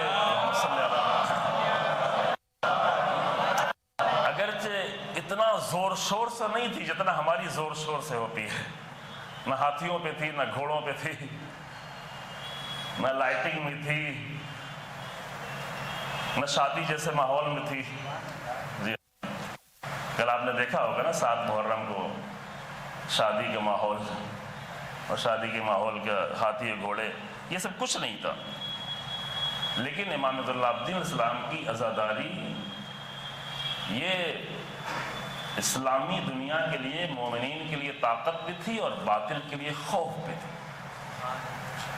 کیوں متوکل کے زمانے میں بار بار حسین ابن علی کے روزے کو توڑا جاتا تھا، حل چلائے جاتے تھے، قبر کا نشان مٹایا جاتا تھا؟ کیوں حسین ابن علی کی ظالم حاکم، ان کو مشکل کیا تھی آخر؟ مشکل کیا تھی؟ مشکل یہی تھی کہ اگر صحیح طرح سے حسین ابن علی کو کوئی سمجھ لیتا ہے تو وہاں پر متوکل کی حکومت باقی ہی نہیں رہ سکتی، رہنے ہی نہیں دیا جائے۔ تو عزاداری بھی 2 کام کرتی ہے، اور اگر وہ 2 کام نہیں کر رہی ہو تو وہ عزاداری ابھی وہ کسی قابل نہیں ہے۔ ایک کام یہ کرتی ہے کہ کمزور لوگوں کو، جن کی تعداد کم ہو، جن کے افراد کم ہوں ان کو حسینی طاقت عطا کرتی ہے، اور دوسرے باطل کو جن کی تعداد بہت زیادہ ہی کیوں نہ ہو ان کے دل میں خوف بٹھاتی ہے۔ یہ دو عنصر عزاداری میں چاہیے، ابھی ہمارے یہاں نہیں، لیکن انشاءاللہ نا امید تو نہیں ہونا چاہیے انسان، یہ دو عنصر ہوگا اور پورے دین میں یہی ہوگا۔ یہ جو قرآن جلایا جا رہا ہے اس کی وجہ یہی ہے، یہ قرآن رسول لوگوں کے دل میں خوف پیدا، قرآن تو ان کے نجات کے لیے آیا ہے، لیکن چونکہ باطل پہ ان کو رہنا ہی رہنا ہے اور باطل کو چھوڑنا نہیں ہے، تو باطل کے لیے تو قرآن خوف بنا رہے گا، باطل نظریوں کے لیے، عقیدوں کے لیے۔ رسول اللہ کا مذہب، آخر رسول اللہ سے دشمنی کیوں ہے؟ ہمارے ملک کے بعض لوگوں کو رسول اللہ سے اتنی دشمنی کیوں ہے کہ کتابیں لکھواتے ہیں، افراد تیار کرتے ہیں؟ وجہ یہ ہے کہ خرافاتی لوگوں کو، باطل لوگوں کو رسول اللہ کے سیرت اور کردار سے ہمیشہ بہرحال ڈر ہے کہ اگر یہ ابھر کر سامنے آ جائے گا، یہ چراغ جلے گا تو ہم تو ختم ہو جائیں گے، اور وہ بہرحال ہونا ہی ہونا ہے۔ جی ہاں، تو یہیں سے دو قانون اور نکلتا ہے کربلا کے دو قرآنی اصول، کہ جب انسان اس پہلے قانون تک پہنچ جائے کہ بھئی اللہ کی راہ میں نکلیں گے تو دو اچھائیوں میں سے ایک اچھائیاں ہی ملنا ہے، نہ کوئی نقصان ہونا ہے، نہ کوئی گھاٹا ہونا ہے، نہ کوئی برائی ہونا ہے، نہ کوئی رسوائی ہونا ہے، نہیں ہونا ہے، عزت ہی عزت ہے۔ قائم کر لیا تو بھی عزت ہے، کوفے میں حکومت قائم ہو جاتی تو بھی عزت ہے، تو بھی حق کی سربلندی ہے، اور کربلا میں سب شہید ہو گئے تو بھی عزت ہے، تو بھی سربلندی ہے۔ اگر یہ بنیادی مسئلہ حل ہو جائے گا تو یہیں سے دو مسئلہ اور حل ہوتا ہے، اور ایک پہلا مسئلہ یہ ہے کہ کربلا کا ایک اور قانون، ایک اور بنیاد جسے حسین ابن علی نے بہت ہی زیادہ بھرپور طریقے سے زندہ کر دیا اور ہمیشہ ہمیشہ کے لیے زندہ کر دیا، وہ ہے اللہ کی راہ میں جہاد کرنا، مجاہدانہ زندگی جینا۔ اور یہ میں پہلے کبھی عرض کر چکا ہوں، اس لیے میں یہاں پہ تفصیل میں نہیں جاؤں گا کہ جہاد سے مراد، چونکہ کربلا میں حسین ابن علی نے تلوار چلائی تو آپ یہ نہ سمجھے کہ جہاد صرف تلوار چلانے کو کہتے ہیں۔ جہاد کے معنی ہے بہت زیادہ کوشش کرنا، عربی میں جہد کے معنی ہے بہت زیادہ کوشش کرنا۔ معمولی کوشش کو جہد نہیں کہتے، اور معمولی کوشش کو جہاد نہیں کہتے، معمولی کوشش کرنے والے کو مجاہد بھی نہیں کہتے، جو زیادہ کوشش کرے اسے کہتے ہیں مجاہد۔ تو زیادہ کوشش کیا کرے؟ اب آپ کے ذہنوں میں یہ کہ زیادہ کوشش کیا کرے؟ زیادہ تلوار چلائیں۔ اگر زیادہ تلوار چلانا ہی سب سے بڑا جہاد تھا تو اس کا مطلب یہ کہ امام صادق علیہ السلام نے کبھی جہاد ہی نہیں کیا، معاذ اللہ۔ امام باقر السلام نے بھی کبھی جہاد نہیں کیا، اور امام ذی العابدین علیہ السلام کربلا میں گئے تھے تب بھی جہاد نہیں کیا کیونکہ بیمار ہو گئے تھے۔ نتیجہ ہی نکلے گا نا، یعنی جو لوگ کربلا میں جا کے لڑ رہے تھے وہ تو جہاد کر رہے تھے، لیکن جو کوفے کے بازار میں خطبہ دے رہا تھا وہ جہاد نہیں کر رہا تھا، اور جو یزید کے دربار میں بی بی خطبہ دے رہی تھی پورے دربار میں، کیا جناب زینب جہاد نہیں کر رہی تھی؟ یعنی کیا جناب زینب کی کوشش ابو الفضل عباس کی کوشش سے کم تھی؟ کیا جناب زینب کی مجاہدت ابو الفضل عباس کی مجاہدت سے کم تھی؟ اگر یہ آپ کا تصور ہے تو بہت غلط تصور ہے۔ تھوڑا سا ممکن ہے کہ آپ کے ذہنوں کو پریشانی ہو رہی ہو، لیکن پریشان نہ ہو، بنیادوں کو سمجھیں۔ وہ جو کربلا میں ہاتھ کٹنے کے بعد بھی حسین ابن علی کی فکر کر رہا تھا اور یہ کہہ رہا تھا کہ ٹھیک ہے میرا داہنا ہاتھ کٹ گیا لیکن میں اپنے دین کی حفاظت کروں گا، وہ بھی اللہ کی راہ کا عظیم مجاہد تھا۔ اور وہ جو یزید کے دربار میں ہتھکڑیوں بیڑیوں کے ساتھ جس کے ہاتھ پس گردن بندھے ہوئے تھے اور وہاں پر وہ اس ظالم کو خطبہ دے کے رسوا کر رہی تھی، تو وہ رسوائی، وہ رسوا کرنا بھی ابو الفضل عباس کے جہاد سے ذرہ برابر کم نہیں تھا بلکہ زیادہ تھا۔ چونکہ جہاد کہتے ہیں زیادہ کوشش کرنے کو، تو کوشش کرنے میں نہ تو ابوالفضل عباس نے ذرہ برابر کمی کی، نہ جناب زینب نے ذرہ برابر کمی، بس میدان بدلا ہوا تھا، وہ میدان سخت زیادہ تھا، اس لیے میں زیادہ کہہ رہا ہوں۔ وہ میدان جو ابوالفضل عباس کا میدان تھا، وہ میدان ایک مجاہد کے لیے آسان میدان ہے، اچھا میدان ہے، جنگ جانا، میدان میں جانا، جنگ کرنا، لیکن وہ میدان جو علی کی بیٹی نے شام میں طے کیا ہے، جو جہاد کربلا سے لے کر کوفے اور کوفے سے لے کے شام اور شام کے دربار میں اور شام کے بازار میں کیا گیا ہے، اس جہاد کا میدان بہت سخت ہے، لیکن جہاد عظیم۔ دو اصل جہاد کے معنی سمجھے عزیزو، جہاد یعنی زیادہ کوشش کرنا۔ اسی لیے میں نے دوسرے تیسرے دن آپ کے سامنے تقاضا کیا تھا کہ ہمیں اس زمانے میں، وہاں پہ لفظ دوسرا تھا، ہم نے اس زمانے میں تقاضا کیا تھا 3-4 دن پہلے، وہ یہ تھا کہ اللہ کی راہ میں اس زمانے میں ہم کون سا قیام کریں۔ اس وقت تو تلوار کے قیام نہیں چاہیے، جب ضرورت پڑے گی تو کیا جائے گا، اس سے بھی ڈرنا نہیں چاہیے، لیکن ابھی ہماری قوم کو کس قیام کی ضرورت ہے کہ کیا کریں؟ اب لفظ کو بدل دیں، آج اس قوم کو کس جہاد کی ضرورت ہے؟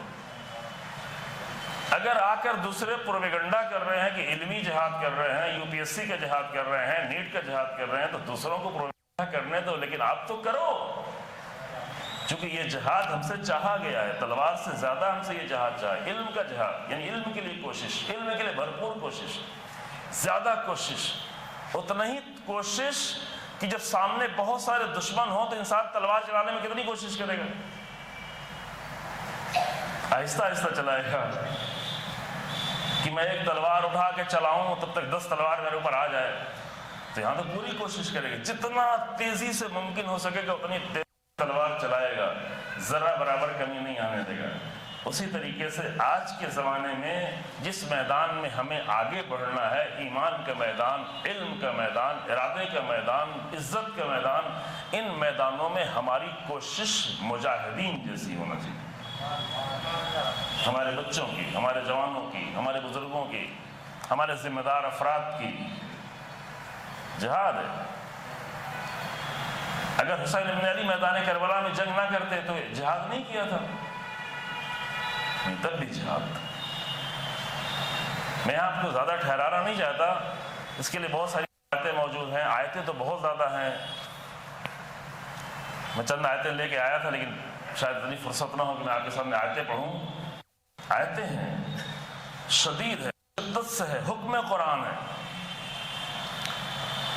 قرآن حکم دیتا ہے کہ یا ایھا النبی جاہد الکفار والمنافقین، اے رسول اللہ، اے میرے نبی، آپ جو ہے یا ایھا، جی ہاں یہی کلمہ ہے، میں چیک کر رہا تھا، یا ایھا النبی جاہد الکفار والمنافقین واغلظ علیہم ومأواہم جہنم وبئس المصیر۔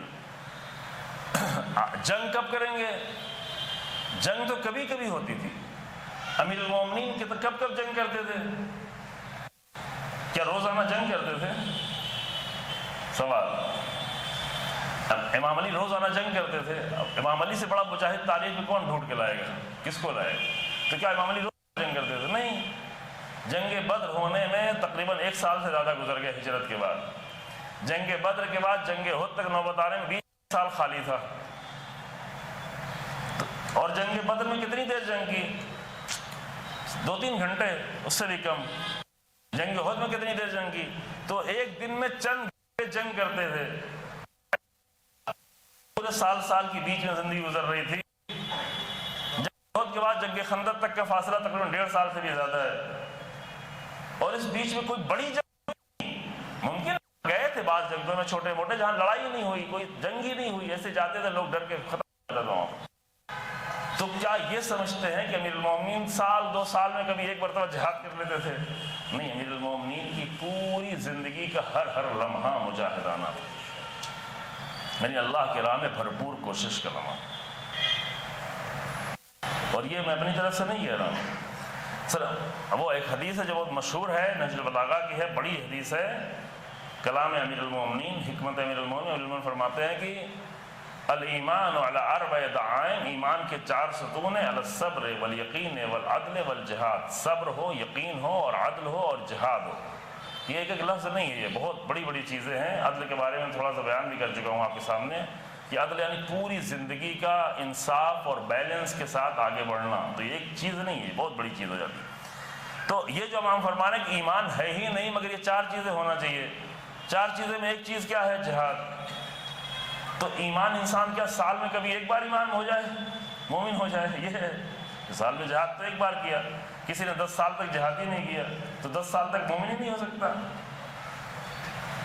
تو یہ ساری مشکل اس لیے ہے کہ بہت سارے الفاظ ہیں جس کا کنسپٹ ہی ہمارے درمیان میں واضح نہیں ہے، اس کی ڈیفینیشن صحیح نہیں پیش کی گئی۔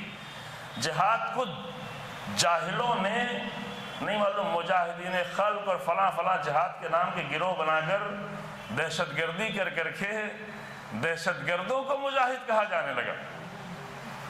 دہشت گرد مجاہد نہیں ہوتا، لڑنا بھیڑنا اس کو جہاد نہیں کہتے۔ اللہ کی راہ میں کوشش کرنے کو جہاد کہتے ہیں۔ وہ کوشش ممکن ہے کبھی تلوار اٹھا کے کی جائے، کبھی درس دے کر کی جائے، کبھی علم حاصل کر کے کی جائے، کبھی علم دے کر کی جائے، کبھی لوگوں کی خدمت کر کے کی جائے۔ اصل مسئلہ ہے اللہ کی راہ میں کوشش کرنا۔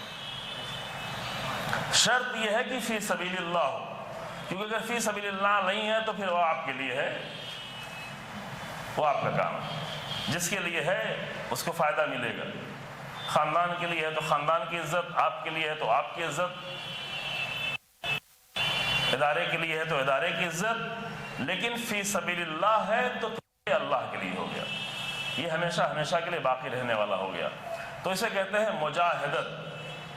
اور میں ایک جملہ جلدی سے کہہ کے پھر آگے بڑھ جاؤں، تیسرے قانون میں جلدی سے داخل ہو جاؤں عزیزوں، کہ امت مسلمان نے جب بھی اپنے آپ کو جہاد سے پیچھے کیا ہے وہیں اس کی رسوائی ہوئی۔ کوئی بھی جہاد، جب علم کا جہاد چھوڑ دیا پوری امت کی رسوائی شروع ہو گئی، سینکڑوں سال صدیوں تک چلی۔ رسول اللہ کے زمانے میں یہ امت صرف تلوار جہاد نہیں کرتی، علم کا بھی۔ تلوار کے جہاد سال میں کبھی جاتی تھی، علم کا جہاد ہونا جاری۔ رسول اللہ سب کو اکٹھا کر لیتے تھے، اکٹھا کر لیتے تھے۔ ٹھیک ہے تم دکان پر بھی جاؤ، کھیتوں میں کام بھی کرو، کھجور بھی لگاؤ، کھجور بھی توڑو، پانی بھی بھرو، یہ سب کرو، لیکن ادھر آؤ علم حاصل کرو، آؤ پڑھو۔ جو لوگ پڑھے ہوتے تھے اسے کہتے دوسروں کو پڑھاؤ۔ جنگ بدر کے کافر اسیروں کو پکڑا کہ 10 لوگوں کو پڑھاؤ، تم چلے جاؤ، آزاد ہو جاؤ۔ علمی جہاد تھا، علمی جہاد تھا، کہا کہ محض سے لے کر لحد تک علم حاصل کرو۔ تاریخ میں کسی نے اتنا بنیادی طور پر علمی جہاد کیا ہی نہیں جس طرح رسول اللہ نے کیا صلی اللہ علیہ وآلہ،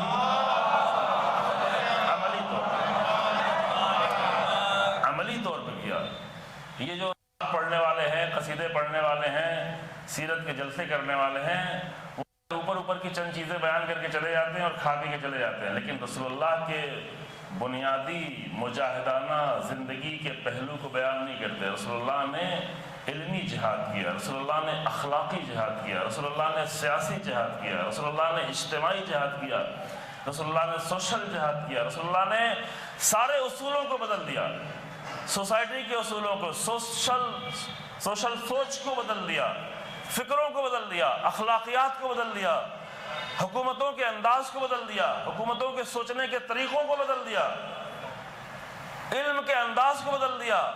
رسول اللہ کے پہلے تک بڑے بڑے اچھے لوگ بھی انہوں نے علم کو صرف محدود کر رکھا تھا کہ کچھ پڑھے لکھے خاندان، حکومت کے خاندان کے لوگ علم حاصل کر سکتے ہیں، لیکن رسول اللہ نے آ کر علم سب کے لیے بالکل برابر کر دیا تھا۔ آپ یہ تصور کریں، میں جلدی سے کہہ کے جا رہا ہوں۔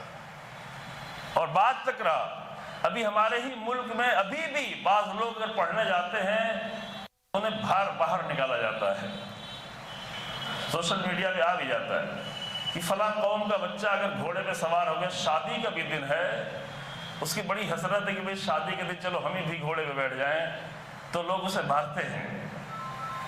یہ صرف اتنا سا مسئلہ نہیں ہے، اسے مارتے ہیں، اسے اسکولوں میں نہیں جاتے، اسے پڑھنے نہیں دیتے۔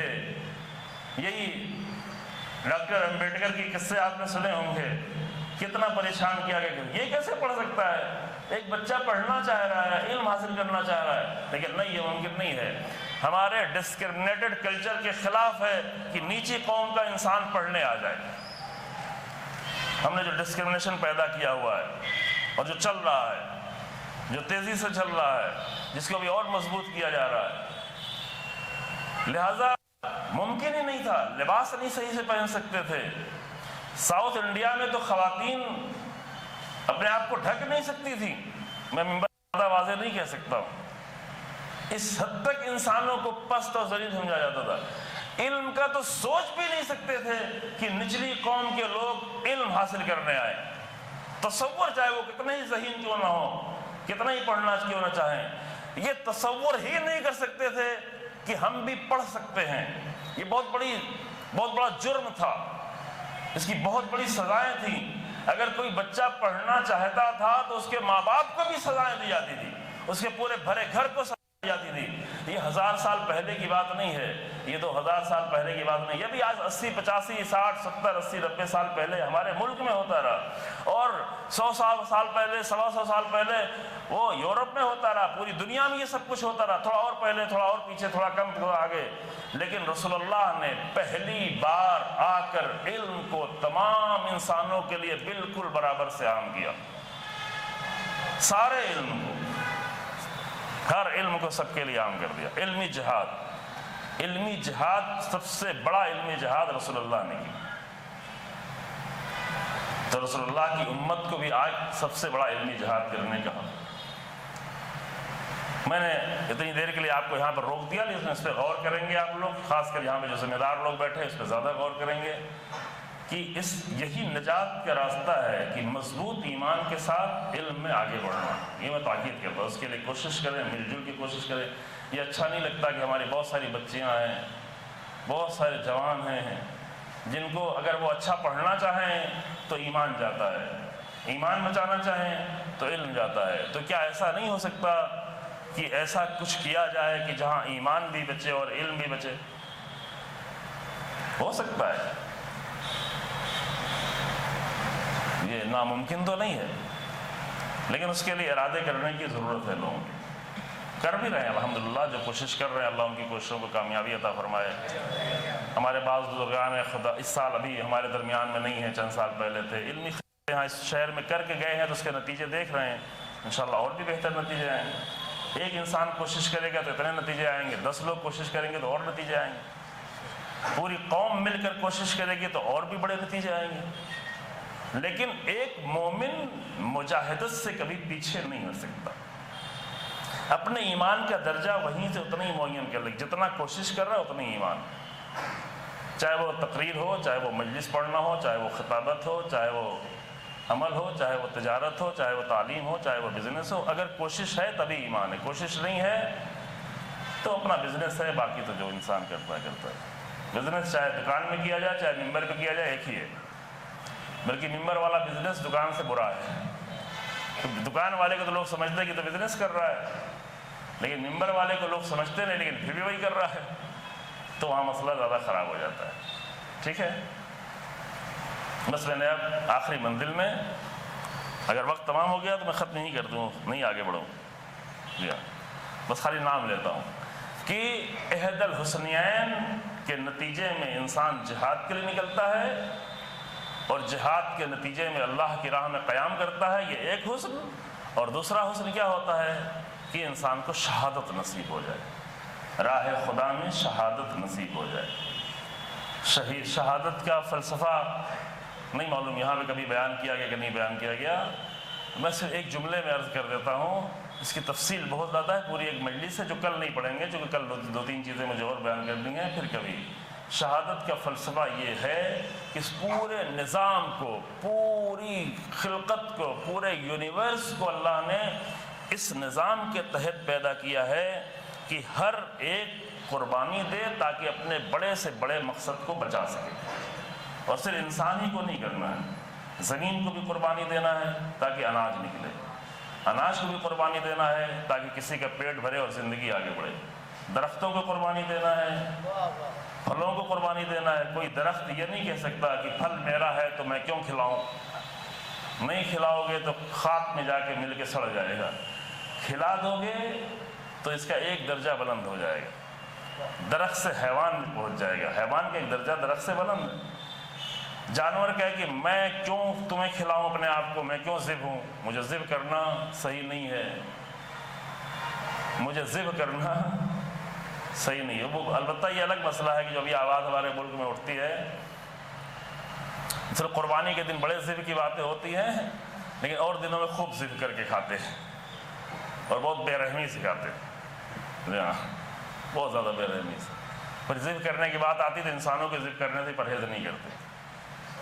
تو وہ جو ہے وہ تو الگ باتیں اس کی ہم نہیں کر رہے ہیں, لیکن فلسفہ یہ ہے کہ اگر جانور اپنے آپ کی قربانی نہیں دے تو کوئی بھی جانور ایسا نہیں ہے جس کو 100 سال 200 سال زندہ رہنا ہے. سب کی زندگی معین ہے, کوئی 8 سال, کوئی 10 سال, کوئی 12 سال, کوئی 15 سال. 10 12 15 20 سالوں میں ہر جانور کو جا کر اسے خاک میں مل جانا ہے, سڑے گا, بدبو پھیلائے گا, فضا کو خراب کرے گا, فضا کو آلودہ کرے گا, اور ختم میں ہو کر جانور کے درجے سے نیچے آ کر خاک کا حصہ بن کے ختم ہو جائے گا. لیکن اگر اپنی قربانی دے دے تو اس کا درجہ بلند ہو جائے گا, جانور سے انسان کے وجود کا حصہ بن جائے گا, انسان کے سیلز کا حصہ بن جائے گا, انسان کی زندگی کا حصہ بن جائے گا. فلسفہ شہادت بھی یہی ہے کہ اگر قربانی دیتے رہو گے تو بلند ہوتے چلے جاؤ گے, قربانی نہیں دو گے تو درجہ نیچے ہوتا چلا جائے گا. یہی کام انسانوں کے لیے ہے کہ جانور تو آپ کے لیے قربانی دیتے ہیں, آپ کے ہم تو انسان ہیں, ہم تو کسی لیے قربانی نہیں دیں گے. نہیں, انسان بھی اگر اپنے آپ کو بلند کرنا چاہتا ہے تو بلند چیز کے لیے وہ قربانی دے, چھوٹی چیز کے لیے نہیں. چھوٹی چیز کے لیے قربانی دے گا تو چھوٹا ہو جائے گا. کوئی پیسے کے لیے قربانی دے, کوئی کھیت کے لیے قربانی دے, کوئی زمین کے لیے قربانی دے تو مر گیا بیچارہ, وہ جا کے اسی خاک میں مل جائے گا. لیکن اگر کوئی حق کے لیے قربانی دے, کوئی سربلندی کے لیے قربانی دے, کوئی انبیاء کے مشن کے لیے قربانی دے, کوئی رسول اللہ کے مومنٹ کے لیے قربانی دے, کوئی اللہ کے لیے قربانی دے, تو جس کے لیے قربانی دی ہے یہ معمولی سا وجود اس کا حصہ بن کے ہمیشہ ہمیشہ کے لیے زندہ ہو جائے گا, جس کی سب سے بڑی علامت اور نشانی اور نمونہ جو ہے وہ خود کربلا ہے. کربلا میں حبیب نے مظاہر نہ آتے تو اچھے آدمی تھے, کہیں ان کی بھی قبر بنی ہوتی کسی کو پتہ بھی نہیں ہوتا. 4-6 نسلوں کے بعد ان کے بچے بھی نہیں ان کو معلوم ہوتا کہ ہاں ہمارے دادا کے دادا کے دادا کی یہاں پہ قبر تھی. لیکن جب اپنے آپ کو اللہ کی راہ میں قربان کر دیا تو ان کی قبر تو کربلا میں بنی ہوئی ہے, لیکن اس سے بھی زیادہ نورانی قلب لوگوں کے دلوں میں بنی ہوئی ہے نا. کیوں کیا قربان؟ اپنے سے بڑے کے لیے. یہ ایک فلسفہ ہے, ایک عظیم فلسفہ ہے, اور اس فلسفے کو حسین ابن علی نے بنیاد قرار دیا کربلا کے قیام, کہ ہم جہاد سے نہیں ڈرتے اور نہ شہادت سے ڈرتے. جہاد قرآن کی بنیاد ہے جو کربلا میں سب سے زیادہ روشن نظر آئی. شہادت کی شوق قرآن کی بنیاد ہے جو کربلا میں بہت ہی واضح طور پہ نظر آئی, اور اتنا زیادہ واضح نظر آیا کہ میں اب جلدی تمام کر دوں عزیزوں, کہ اپنی جان دینا تو لوگوں کے لیے آسان ہوتا ہے.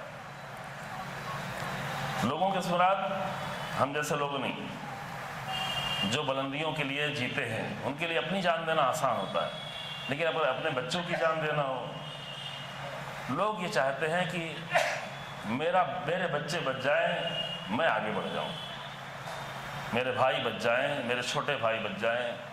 کربلا میں ایک مجاہد ایسا ہے جس نے اپنے چھوٹے بھائیوں کو باپ کی طریقے سے پالا ہوا تھا, چونکہ 20 سال پہلے امیر المومنین کی شہادت ہو چکی تھی.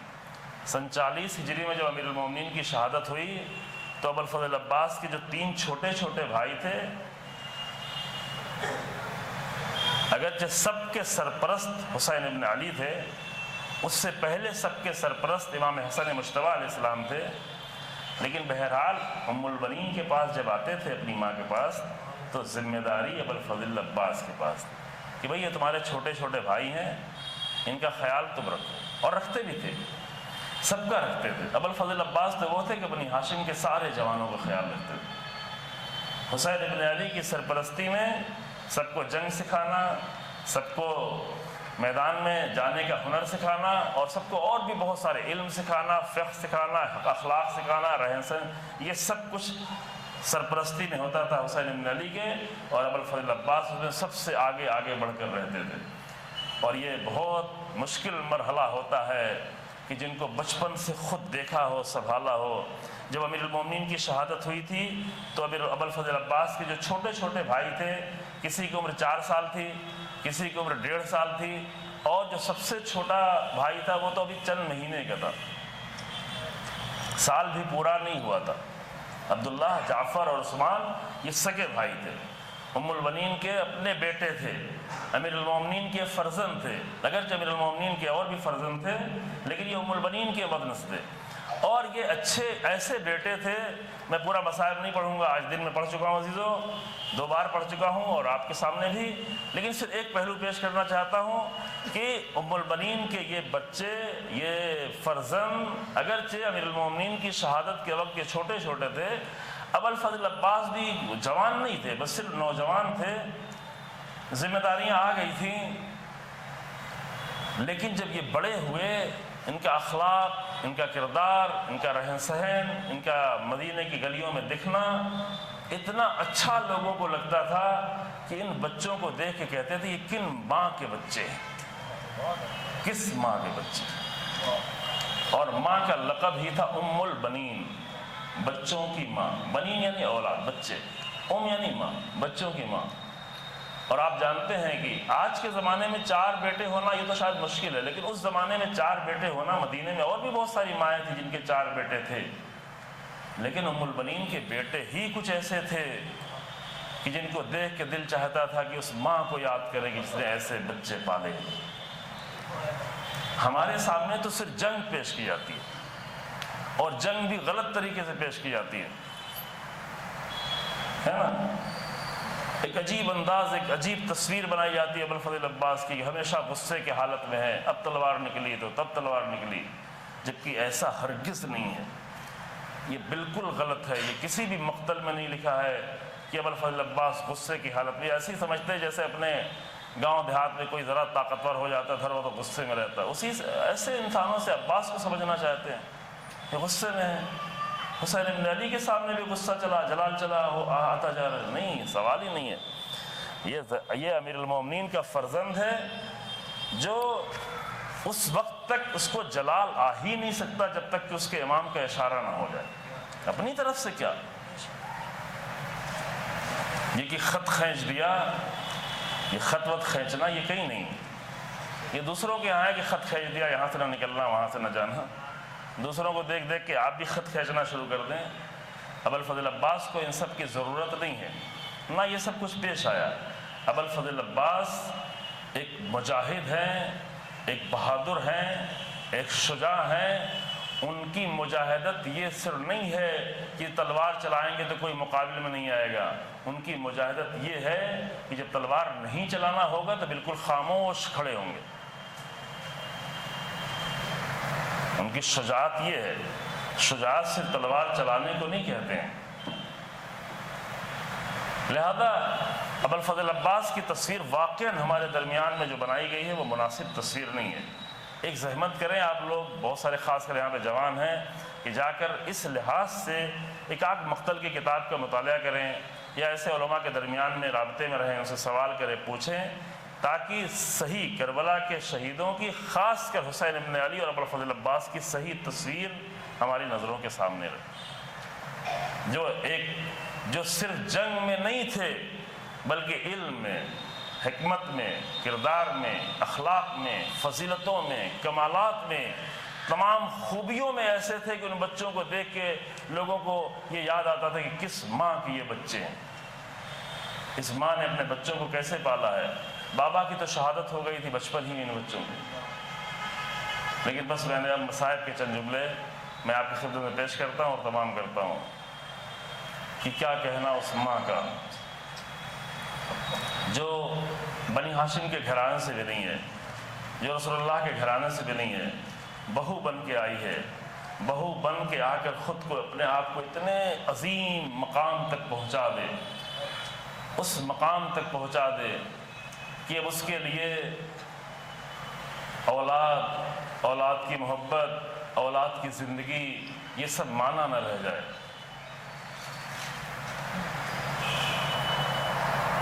اللہ اکبر. میں کیسے ادا کر دوں کہ وقت بھی جلدی وقت بھی زیادہ نہ لگے اور بات بھی پوری ہو جائے.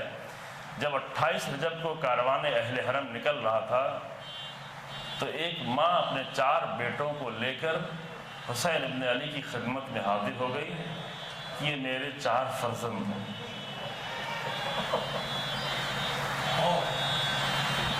جب زہرا کا لال جا رہا ہے، جب رسول اللہ کا فرزند مدینہ چھوڑ کے جا رہا ہے تو یہ میرے 4 فرزند ہیں، اے میرے آقا انہیں بھی اپنے ساتھ لے کر جائیں، ان بچوں. ابوالفضل عباس کے لیے تو آپ کو پہلے ہی سے اندازہ ہے کہ ابوالفضل عباس تو حسین کا ساتھ نہیں چھوڑ سکتے، وہ تو ساتھ ہی رہیں گے. لیکن کیا ایک ماں یہ نہیں سوچ سکتی تھی کہ میں 20 سال سے بیوہ ہوں اور حسین ابن علی بھی جا رہے ہیں، یہاں پر کوئی سہارا نہیں ہے، تو ان 4 اپنے بیٹوں میں سے عباس کو تو حسین ابن علی کے لیے چاہا گیا ہے تو جانے دیں، 3 بیٹوں کو اپنے پاس رہنے دیتے ہیں، ہم بھی تو بیوہ ہیں. لیکن یہ ماں نے نہیں سوچا. اگر ماں یہ سوچتی کہ 2 بیٹے چلے جائیں 2 رہ جائیں تو بھی انصاف کی بات ہوتی.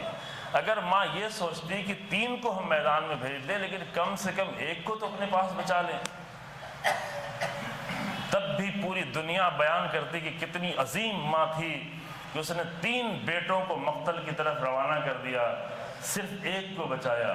لیکن ام البنین تو وہ ماں تھی جو اپنے 4 کے 4 بیٹوں سے کہتی ہے کہ حسین ابن علی کے ساتھ جاتے ہو تو جاؤ، قربانی دینے کا وقت آئے تو قربانی دے دینا.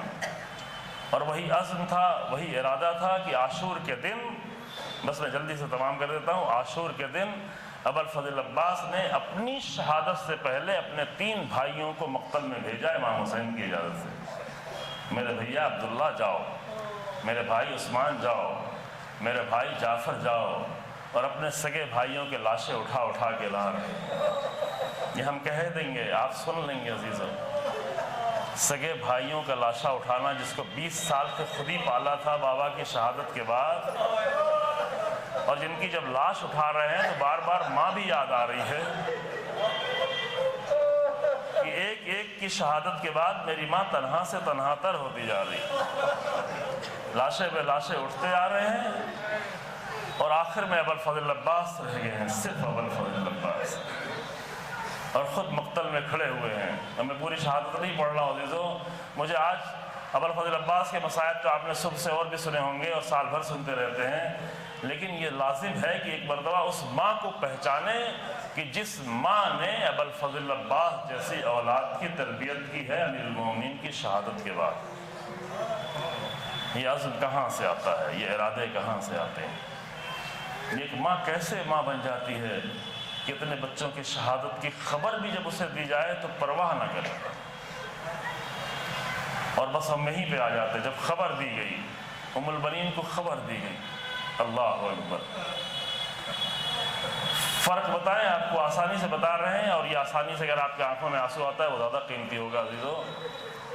فرق بتائیں، جو لوگ کربلا میں موجود تھے ان کو یکے بعد دیگرے خبر آ رہی تھی کہ اب ایک شہید ہو گیا، اب دوسرے تو زندہ ہیں، اچھا اب دوسرا بھی شہید ہو گیا، ابھی تیسرا باقی ہے.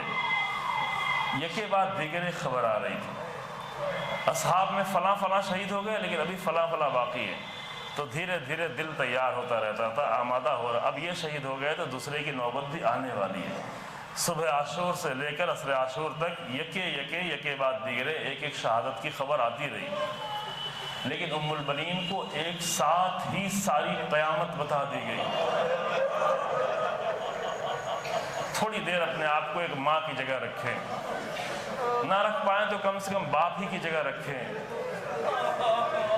بہرحال باپ اور ماں میں بڑا فرق ہوتا ہے کہ کسی بوڑھی ماں کو جو 20 سال سے بیوہ ہو، اسے ایک بارگی آ کے خبر دی جائے کہ تیرے 4 جوان بیٹے جو 6 مہینے پہلے یہاں سے نکلے تھے سب کے سب شہید ہو گئے، سب کے سب قربان ہو گئے، اور تیرا آقا حسین بھی نہ رہا. تو معلوم ہے ام البنین جب مرثیہ پڑھنے کے لیے آتی تھی، وہی آخری جملے سنیں، ام البنین جب جنت البقیع میں آتی تھیں اور جنت البقیع میں آ کے مرثیہ پڑھتی تھی تو مروان جیسا ملعون انسان اس کی آنکھوں سے بھی آنسو آ جاتا. اللہ. اور وہ مرثیہ کس کا پڑھتی تھی؟ عثمان، نہیں کوئی بات نہیں، اے میرے لال تم شہید ہو گئے، جعفر تم شہید ہو گئے، عبداللہ تم شہید ہو گئے، عباس پہ آ کے ٹھہر جاتی تھی، اے میرے بیٹے تم بھی شہید ہو گئے۔ لیکن مجھے یہ بتایا گیا ہے کہ تیرے ہاتھ پہلے کاٹ دیے گئے۔ کسی ماں کو اگر یہ بتایا جائے کہ اس کے بیٹے کے ہاتھ کاٹ دیے گئے تھے تو اسے صرف صدمہ ہوگا، صدمے کے سوا کچھ نہیں ہوگا۔ لیکن ام البنین کے پاس دو پہلو تھا، ایک پہلو یہ تھا کہ اے میرے لال تیرے دونوں ہاتھ کاٹ دیے گئے، تیری ماں کو اس کا بڑا غم ہے کہ تیرے دونوں ہاتھ کاٹ دیے گئے۔ لیکن دوسرا ایک پہلو اور تھا کہ اے میرے لال میرے حسین تک کوئی اس وقت پہنچا جب تیرا ہاتھ کٹ گیا، اگر تیرے ہاتھ سالم ہوتے تو کوئی بھی زہرا کے لال تک نہ پہنچتا، اگر تیرے ہاتھ محفوظ ہوتے تو کسی کے ہاتھ زینب کی چادر تک نہ پہنچتے، اے میرے عباس اگر تیرے ہاتھ محفوظ ہوتے تو کسی کے ہاتھ جلتے ہوئے خیمے تک نہ پہنچتے، خیمے نہ جلتے، بیویاں پریشان نہ ہوتی، بچے گھبرائے ہوئے نہ ہوتے۔ انا للہ و انا الیہ راجعون۔ سیعلم الذین ظلموا ای منقلب ینقلبون۔ ربنا تقبل منا انک انت السمیع العلیم بحق محمد وعترتہ الطاہرین۔ پروردگار ہمارے اس عمل کو قبول فرما، پروردگار اس عبادت کا درجہ عطا فرما، پروردگار ہمیں قرآن کے کربلا کے قرآنی اصولوں کو سمجھنے اور اس پر چلنے کی توفیق عنایت فرما۔ پروردگار ہم کو، ہمارے بچوں کو، ہماری نسلوں کو ہر طرح کے شر سے، گمراہیوں سے، ضلالتوں سے محفوظ فرما۔ پروردگار امت مسلمہ کو، مومنین کو ہر طرح کی ذلتوں سے محفوظ فرما۔ پروردگار کلمہ حق کو عزت و سربلندی عطا فرما، کلمہ باطل کو نیست و نابود فرما، علماء حق اور مراجع کلام کی حفاظت فرما، مجاہدین اسلام کو کامیابی اور کامرانی عطا فرما، جو شہید ہو گئے ان کو شہدائے کربلا کے ساتھ محشور فرما، امام زمانہ کے ظہور میں تعجیل فرما، اور ہم کو امام کے حقیقی ناصروں میں قرار دے۔